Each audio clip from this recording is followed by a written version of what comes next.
मैं वकील देर से बना, ये बता दिया इन्होंने। तो मैं आसान भाषा में बात करूंगा, तो कानून की बात नहीं करूंगा कुछ भी। सबसे पहले जितने मालिक यहां बैठे हैं उन सबको अभिनंदन, उनका वंदन।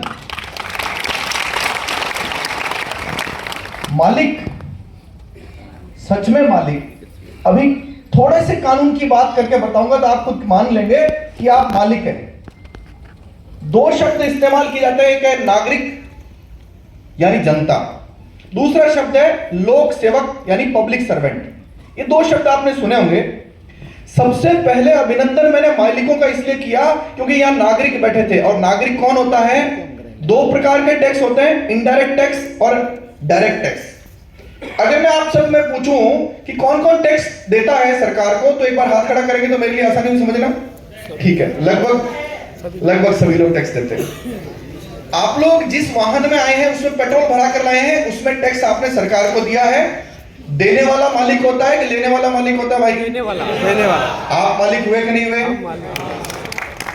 अब जो लेता है उसके बारे में कानून क्या कहता है? कानून उसको कहता है पब्लिक सर्वेंट। मुझे लगता है अंग्रेजी इतनी समझ में आ सकती है, सर्वेंट क्या होता है? तो जो लेता है वो क्या हुआ? लोक यानी लोगों का, यानी नागरिकों का, यानी जनता का। और सर्वेंट माने सेवक, लोक सेवक। इसकी कानून में परिभाषा भी ये लिखी हुई है। और राष्ट्रपति से लेकर चपरासी तक सभी लोक सेवक हैं। अब आप बताइए, आप मालिक हुए कि नहीं हुए? मुझे लगता है अगर आप मालिक हैं और आपको पता नहीं था और आज ही पता लगा है, तो एक बार जरूर भारत माता की जय करना चाहिए। भारत माता की जय! दोनों हाथ ऊपर करके भारत माता की जय! अब मालिकों के जागने का समय आ गया। समस्या क्या हुई? सभी जगह देश में मालिक सो गए। जो देता है उसको हिसाब लेने का अधिकार भी होता है। जैसे मान लीजिए आपने किसी घर के नौकर को या बच्चे को भेजा कि दुकान से जाकर ये सामान लेकर आओ। वो सामान लेकर आया, वापस हिसाब तो पूछोगे ना, 1000 का नोट दिया था भाई, बाकी पैसे कहां हैं? इसी प्रकार लोक सेवकों को राजकोष में जो पैसा दिया उसका हिसाब लेने का जो अधिकार आपका था उसको बोलेंगे सूचना का अधिकार। 10 रुपए मात्र खर्चा करके, और वो भी कितना, कागज पेन की जरूरत नहीं है। आप अपना मोबाइल खोलो, आरटीआई ऑनलाइन लगा दीजिए और 10 रुपए आपके बैलेंस में से कट जाएंगे। और खट दिमाग में रात को सोते समय 1 बजे आइडिया आया कि मैं सूरत से या दिल्ली से या नरेंद्र मोदी से या राष्ट्रपति से यह सूचना चाहता हूं। खट रात को 1 बजे मोबाइल खोला और उसमें ऑप्शन डाला और अपनी बात कही, मुझे ये जानकारी दो, ये लो 10 रुपए। कितनी गजब की बात है, कितनी गजब की बात, आप सोचकर देखिए। मैं सूरत में इसी सभागार में पहले आया हूं और ऐसे बहुत सारे लोगों के चेहरे मुझे ध्यान है जो उस समय भी थे। और यहां मुझे वो भी पता है गुजरात से बाहर जो मूल लोग हैं वो भी आए हैं। एक बार हाथ खड़ा कर, गुजरात से बाहर मूल के रहने वाले हैं। मेरे पास जो कॉल्स आए थे, गुजरात के कई जिलों से आए हैं। यहां पर गुजरात के बाहर से जो लोग आए हैं सबका पुनः अभिनंदन। किनका? मालिकों का। हर एक मालिक का पुनः अभिनंदन, आभार, धन्यवाद, जिन्होंने मुझे मौका दिया यहां आने का और अपनी बात कहने का। मैं इससे थोड़ा आगे बढ़ता हूं। मैं एक बिजनेसमैन था, राजस्थान और पंजाब दोनों स्टेट में टेलीकॉम का व्यवसाय था। 250 के आसपास कर्मचारी थे।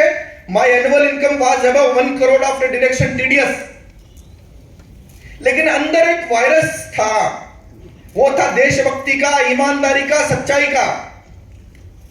हमने 2006 में जैसी सूचना का अधिकार आया, न केवल सूचनाएं ली, राजस्थान में अगर कोई व्यक्ति जानता है तो किसी से पूछ कर देखिए। अब मैं किसी से कह रहा हूं तो आपको बड़ी बात बोल रहा हूं। राजस्थान के किसी भी जिले में, किसी भी तहसील के किसी भी गांव में पूछेंगे कि गोवर्धन सिंह कौन है, तो बता देगा कि गोवर्धन सिंह हमारे राजस्थान का वह व्यक्ति है जो हमको बताता है कि आप मालिक हो।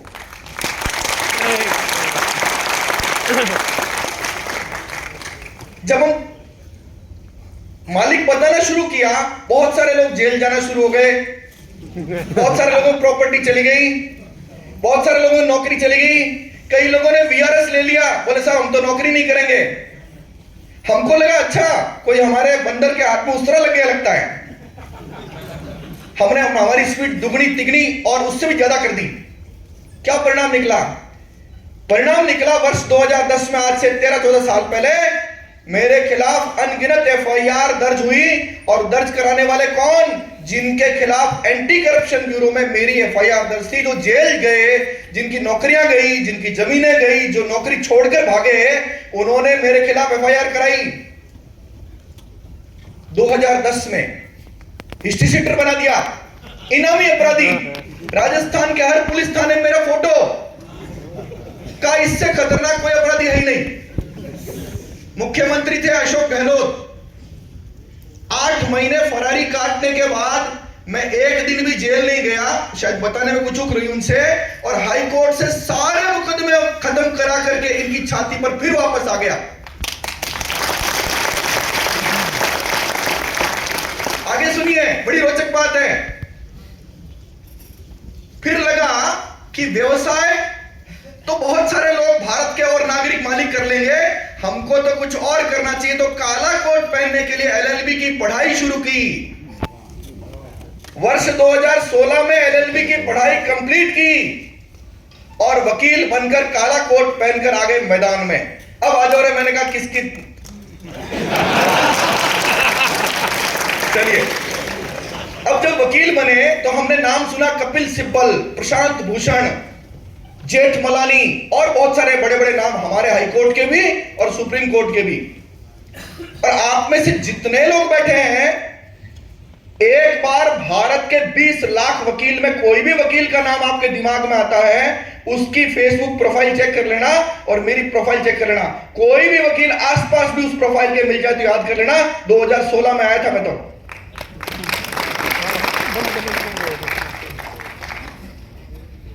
सवाल था, ईमानदारी और सच्चाई के साथ काम करने वाला चाहिए। सवाल था, काले कोट में रह करके भी वही हिंद की जय का काम, अंतिम पंक्ति तक बैठा व्यक्ति, उस तक क्या काले कोट से कोई फायदा हो रहा है क्या? आप आश्चर्य करेंगे सुन करके, मैं राजस्थान का वह वकील जिसके पास आधा काम फ्री ऑफ कॉस्ट किया जाता है। कोई गरीब, पीड़ित, शोषित या कोई अन्य ऐसा व्यक्ति जो लगता है पब्लिक इंटरेस्ट में काम कर रहा है, वो मेरे ऑफिस में धड़ल्ले से आता है और उसका काम इस हद तक हम लोग करते हैं जिसकी कोई हद नहीं है। और वह हद कब पार होती है? 2022 में एक गरीब पीड़िता के लिए जब मैं खड़ा होता हूं और अशोक गहलोत मुख्यमंत्री और राजस्थान के डीजीपी, सबसे ताकतवर व्यक्ति, उसके खिलाफ कोर्ट एफआईआर का ऑर्डर करता है। पूरा राजस्थान, पूरा तंत्र एक होकर के, फिर वो राइटर डायरेक्टर जो 2010 में था अशोक गहलोत, फिर वो कि वो एफआईआर वापस शुरू करता 2022 में। इस बार तय किया था भागना नहीं है। इस बार असेंबली में जो बम हमने फोड़ा था, सोच समझकर फोड़ा था। हम भी जानते थे, मैं पढ़ा लिखा व्यक्ति था, कंधे के ऊपर का हिस्सा मेरा मजबूत था, और मैंने सोचा कि इस बार हमला करो ऐसे व्यक्ति पर जिसमें जनता में मैसेज जाए। वो हमला किया गया अशोक गहलोत के खिलाफ। इतना डरपोक कमजोर मुख्यमंत्री, सुनिए, कायर मुख्यमंत्री अपने खिलाफ कोर्ट से दर्ज होने का जो ऑर्डर था एफआईआर का, दर्ज नहीं करता है। सेशन कोर्ट में जाता है, कोई रिलीफ नहीं मिलती। हाई कोर्ट जाता है, कोई रिलीफ नहीं मिलती। पहली बार सुनने को मिल रहा है, सरकार कहती है हम एफआईआर नहीं करेंगे, अनुसंधान नहीं करेंगे। गांधी, कथित गांधी, अगर गांधी का अंश भी अशोक गहलोत में होता तो क्या कहता कि मेरे खिलाफ एफआईआर दर्ज करो, अनुसंधान करो और जनता को बताओ कि इसमें क्या सच्चाई है। होना तो ये चाहिए था ना। ऐसा कायर मुख्यमंत्री जो एफआईआर दर्ज नहीं करता। 27 दिन बाद हम हमारे मकसद में कामयाब हुए, मुझे एक झूठे मुकदमे में गिरफ्तार कर लेता है। आप मेरी फेसबुक पर जाकर देखिएगा, जब मेरी गिरफ्तारी होती है, अजमल कसाब को 81 दिन का पुलिस कस्टडी मिली थी। अशोक गहलोत ने मुझे 121 दिन तक पुलिस कस्टडी में रखा। उसको लगता है इससे बड़ा कोई आतंकवादी है ही नहीं। 154 दिन जेल में रखा। इसके बावजूद मेरे आप फेसबुक पे देखिएगा, कस्टडी में भी मैं इनकलाब जिंदाबाद बोल रहा था। भागना नहीं था ना, असली बात तो ये थी, भागना नहीं था। और इसके बाद की बात सुनिए, जब आप सच्चाई और ईमानदारी से बात कहते हैं, सबको समझ में आता है, सब बैठकर सोते हैं, कोई खड़ा खड़ा नहीं पड़ता नीचे। जनता ने देखा कि भाई कोई व्यक्ति आया जो सच्चाई और ईमानदारी से आंख में आंख गड़ाकर बात करता है। तंत्र हिल गया, भ्रष्टाचार का वटवृक्ष, मैं ये नहीं कहता उखाड़ दिया, लेकिन हिला दिया एक बार कि भैया तुम्हारी सोच लेना चंद्रमा। क्या हुआ उसके बाद? 26 जनवरी 2023 को मैं जेल से छूटता हूं, पूरे के पूरे 9 महीने बाद, यानी एक जन्म पूरा लेकर के मैं फिर बाहर आता हूं। और फिर देखिएगा, इस 9 महीने की यातना के बाद मुख्यमंत्री क्या होता है, शक्तिशाली, क्या यातना नहीं दी होगी उसने।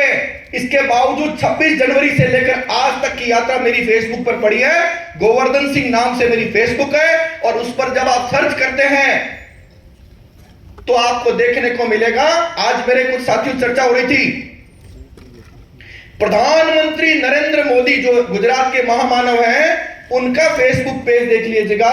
पिछले 6 महीने में कोई 2-4 वीडियो उनके मिलियंस में देखे गए हैं, और मेरे साथियों ने अभी देखा थोड़ी देर पहले, आप भी देख सकते हैं, पिछले 2 महीने में 10 से ज्यादा वीडियो मिलियंस में देखे गए। लोगों ने देखा, मेरी बात को समझा और समझकर रवानगी करा दी।